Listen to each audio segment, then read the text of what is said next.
that it wasn't Prince William saying horrible things about Harry and certainly his wife. It wasn't unprecedented.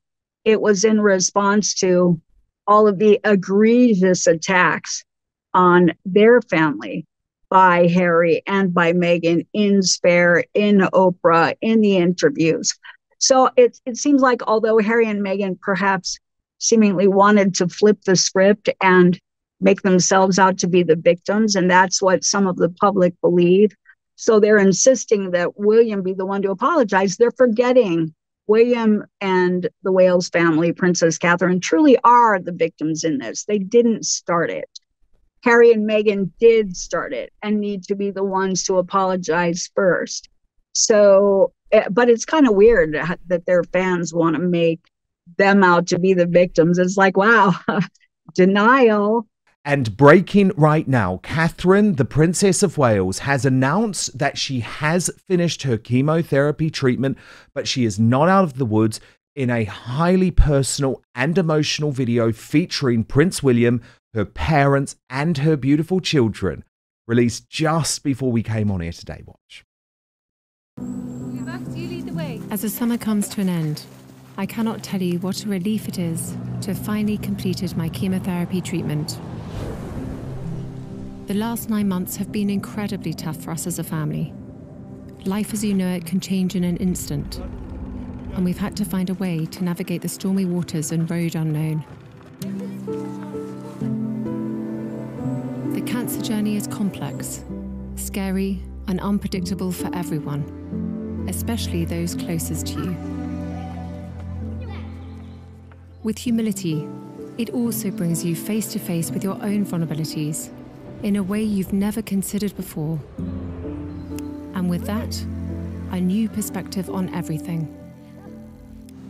Is this filming? Isn't she wonderful? This is a video that would have been very difficult for Catherine to make. You know how much criticism she's had over the past few months. She has decided not to share the specifics of what form of cancer she is being treated for. But aside from that, it's a deeply personal insight into her world.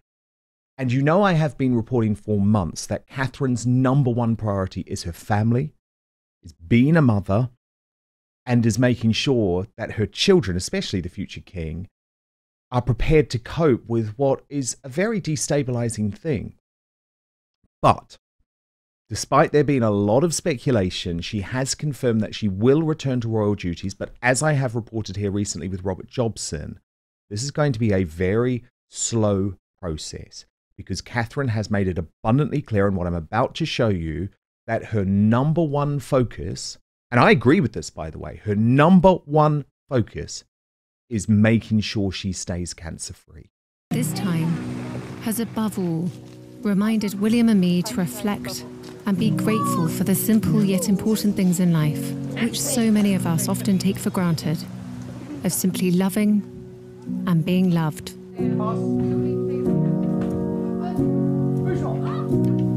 Doing what I can to stay cancer-free is now my focus. Although I have finished chemotherapy, my path to healing and full recovery is long, and I must continue to take each day as it comes. I am, however, looking forward to being back at work and undertaking a few more public engagements in the coming months when I can. A royal video for the history books. Catherine, the Princess of Wales, announcing that she has finished her chemotherapy treatment in her own way. And it is interesting, isn't it, when you contrast her approach to her family and revealing deeply personal information compared to Prince Harry and Meghan Markle, who have been so keen to throw their own family under the bus over the past few years. Samantha Markle, wow, those incredible videos of Catherine, the Princess of Wales, revealing that she is cancer-free. What's your reaction? Even from across the pond, we have watched this and been praying for her. And the royal family have been through so much, but this is so beautiful, especially given that there was so much controversy about trolls on the internet who were not kind throughout all of this. So, if anything, I would say to those people, thank God she's made it through, and maybe they'll think twice about how they treat others on social media. When we speak about freedom of speech on social media, everything that she's been through, a lot of the people on social media were not kind. And I'm referring to the Sussex squad and crazy trolls out there. But setting all of that aside, God bless her. God bless the royal family. Thank God. And she's so inspirational. If anyone can inspire and give words of wisdom, courage, and strength, not only to Great Britain, but to the world, going through something like this, just as Queen Elizabeth always did Great Britain and the world through hard times. I think Princess Catherine similarly is an icon, and she is a leader, and she's an inspirer. So it's really beautiful that she made it through. She gives us all hope, and God bless her, and God bless the royal family. Beautifully put. Beautifully put, Sam. No, I completely agree. And I especially agree, actually, with what you say about the trolls, because remember, they were saying the most vile, nasty, and untrue things about Catherine, which then seeped into the mainstream media in the US, especially on the left, which seems to be very closely aligned, surprise, surprise, with your sister. And they were speculating on all sorts of things that I knew were complete rubbish. And of course, that's why I made my appearance on the Meghan Kelly show to say, whoa, hold on, everyone. I know what's going on here. Catherine is seriously ill. You're all going to look terrible. The next week, she made her announcement and they did all shut up. But I do just wonder, Samantha, how you think Meghan and Harry must feel knowing that they have made life more difficult for Catherine when she's been going through something so significant. I think when you have so much control over public relations, over a large group of, or a large population of those on social media, on any platform, it seems like there's a burden, and the onus is on them to encourage others to be kind. They've always said, practice what you preach or change your speech. And if you're going to be anything, be kind. But we didn't see that throughout this. We don't see that with anyone who speaks out against them or who they feel challenged by. So I would encourage them to practice what they preach or change their speech.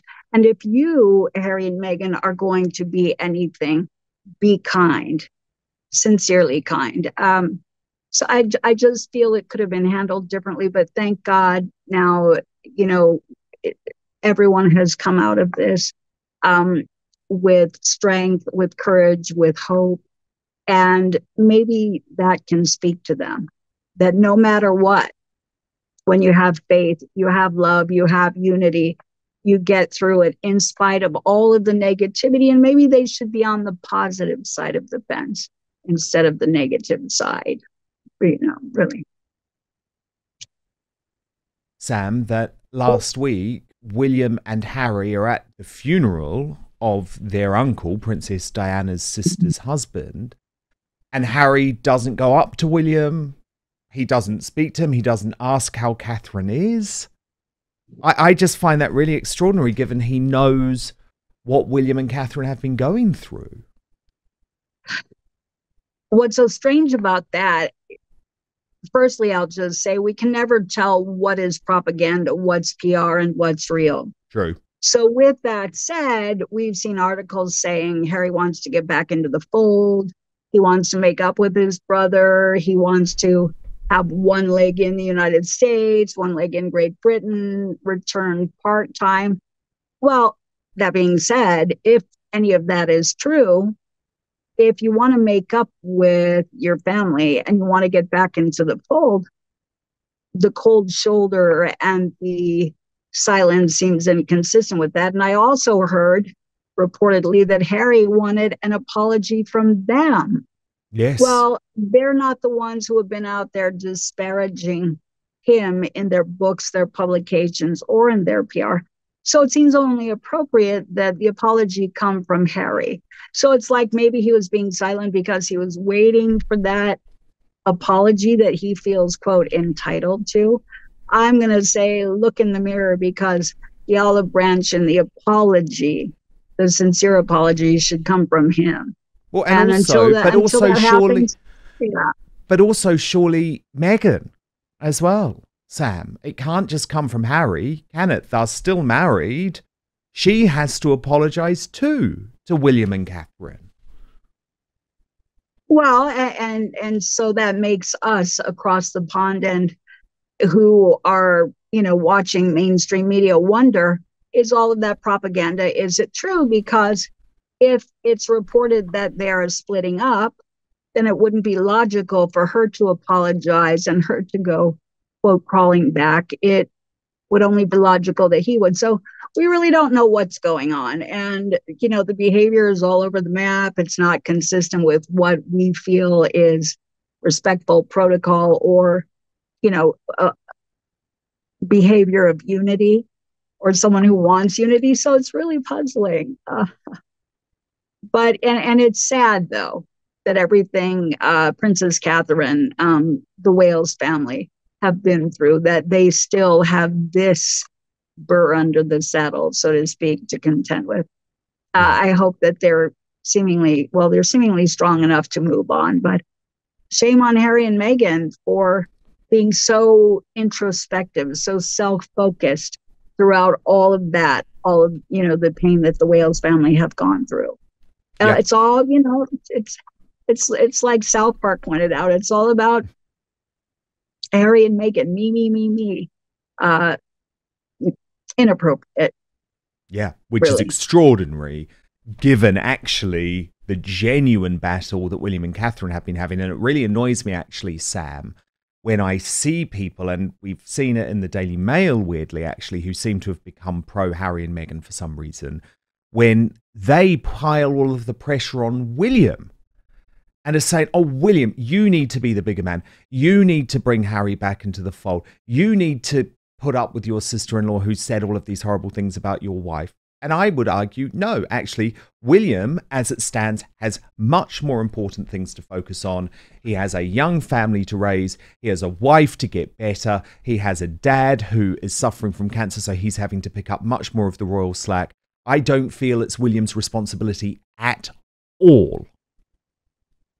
No, you said something important. I mean, I think PR and certainly the Sussex squad and their cluster of fans out there, how conveniently forget that it wasn't Prince William saying horrible things about Harry and certainly his wife. It wasn't unprecedented. It was in response to all of the egregious attacks on their family by Harry and by Meghan in Spare, in Oprah, in the interviews. So it seems like although Harry and Meghan perhaps seemingly wanted to flip the script and make themselves out to be the victims, and that's what some of the public believe. So they're insisting that William be the one to apologize. They're forgetting William and the Wales family, Princess Catherine, truly are the victims in this. They didn't start it. Harry and Meghan did start it and need to be the ones to apologize first.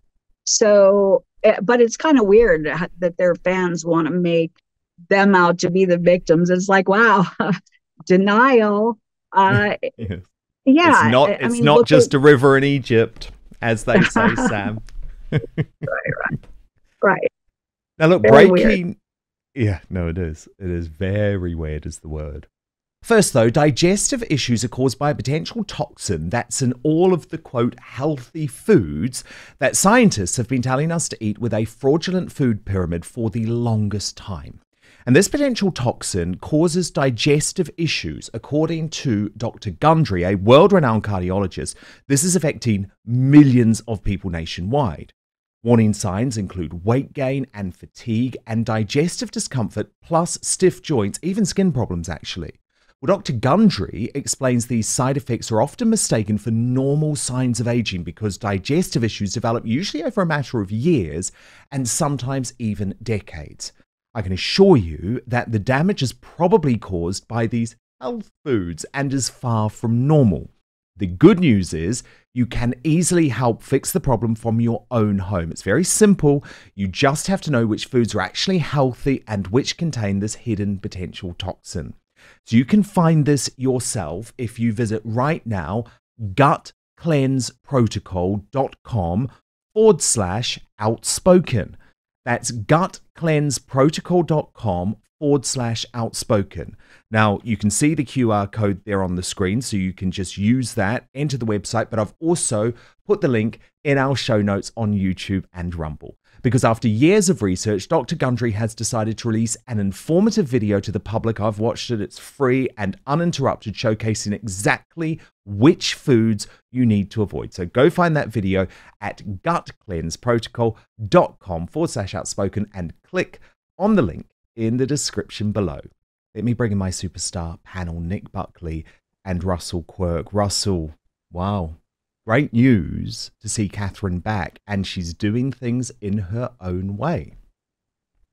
She is, genuinely, what a woman, what a rock, actually, given what she's been through. And I know the term national treasure is very overused, but I think that term absolutely applies to Kate. Incredible to see that she's on the road to recovery, of course. And I think it actually does renew our faith a little bit in the royals. Obviously, the royals have had somewhat of a patchy time over recent years. But when you see that video, which actually I think, despite what all the cynics will say, is that looks like a very genuine pastiche of their family enjoying themselves. It looked to me to be very authentic. So I do think it should give us some faith that let's hope the next step of the royal family won't be as blighted as perhaps the last 5 or more years have been. I do have to ask the question, though. I don't know if you know the answer to this.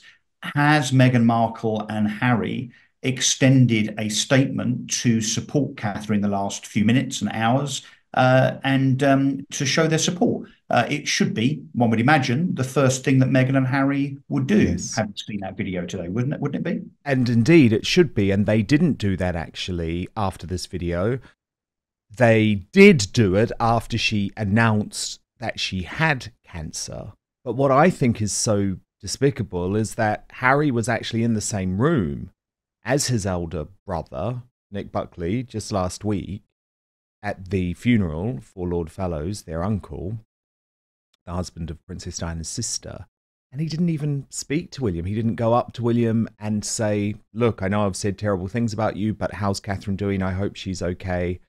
And I think when you see a video like that and you've been so horrible to these people, I mean, think of all of the things Harry said in Spare about William and about Catherine too, actually, and the things that Meghan has said about Catherine. Oh, how can you watch a video like that and think that what you did was right? I mean, they should be apologizing, in my opinion, as in Harry and Meghan should be apologizing to William and Catherine. I don't discuss Prince Harry. Family matters, families fall out, people say things they may regret or not regret. But it's fantastic news that she's finished chemo. It's fantastic news when any family get over such a serious problem like that. So I'm extremely happy about that. I'm also extremely happy that that video looks fantastic. We need a royal family in this country, because what we need to understand, if we don't have a royal family, we don't have a royal and monarch head of state, that means we're going to have an elected head of state. And that means someone like Tony Blair, David Cameron. It would be a fail. It will Gary be Lineker, David Beckham. Don't even suggest it. Yeah, but that's exactly what we'll end up. And we'll end up with an elected head of state. And even though the monarchy, royal family are not perfect, and in a time where we celebrate democracy, they're not elected, I get all that. But the alternative for me is a lot worse. So fantastic that she's getting better.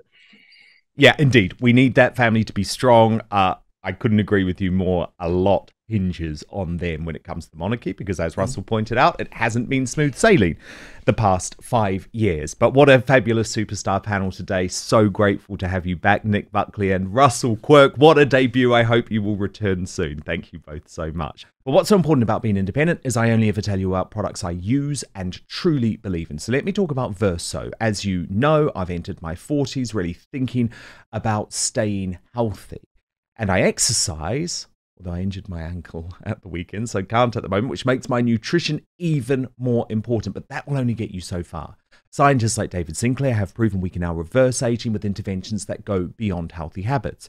For me, I wanted a product that I knew would enhance everything I was already doing, but one backed up by solid evidence. So that's why I use Cellbean by Verso. It has scientifically proven ingredients that fight the effects of aging by increasing NAD+ levels, which are the stuff that power every cell in your body. I've been taking the product for a number of months now. At the start of my day, it has been transformative. Fasting's easier, I've lost fat, I'm eating less too, believe it or not. The team at Verso tell me that is due to its blood sugar regulation effects, which lead to fewer cravings.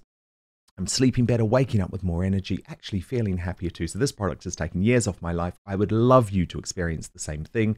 Verso publishes third-party testing from each batch produced to guarantee you are getting what you paid for. And I'm very excited that today Verso is giving us an incredible offer. If you head right now to buy.ver.so/outspoken, you will save 15% on your first order. All you need to do is use the coupon code outspoken. The link is in our show notes on YouTube and Rumble, but I'll repeat it for you now. buy.ver.so/outspoken. Use the coupon code outspoken for 15% off. Thank you so much for watching Dan Wootton Outspoken. Please do subscribe if you want lots more clips and interviews like that. Plus, if you want to watch our totally uncensored after show, then visit www.outspoken.live.